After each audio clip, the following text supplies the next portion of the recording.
Today we're going to talk about the RSK-ABL1. It's an MCC operator used to operate Allen Bradley Motor Control Center buckets that have handles like you see right here. This one device will work on any of these three handles.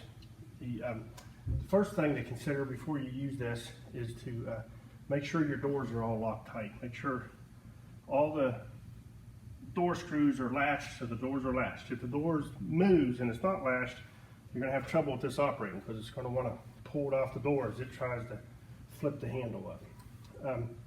Next thing is I'm showing this here with no battery in it. I know some folks like to store theirs with the battery in it. It uses a Milwaukee battery. You can do that.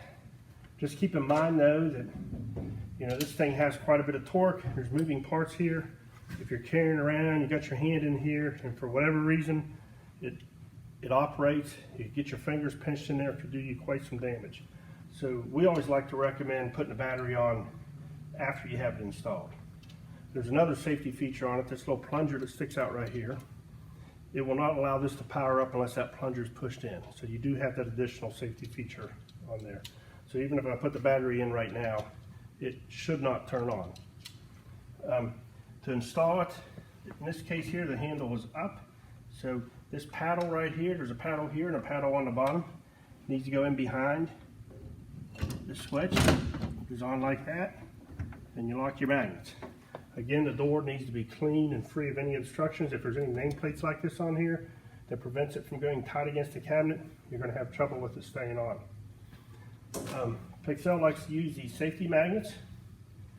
The safety magnet, this particular one hooks on with a latch. Some of you alls are permanently attached, but whatever the case, it goes on a similar way. This one I latched on. Hold the magnet up tight, keep the chain tight.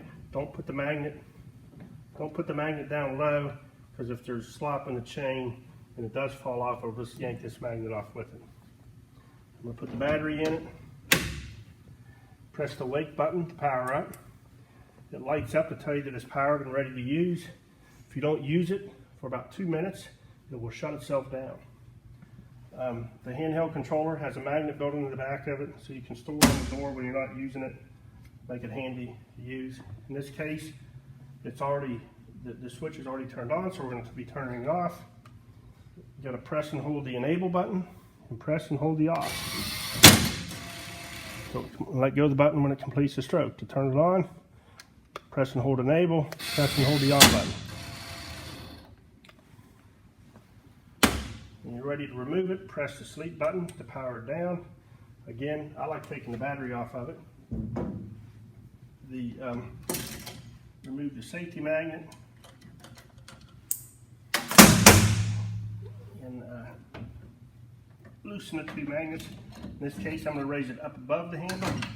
If the handle should happen to be down, I'm going to install it from the bottom up and remove it the same way.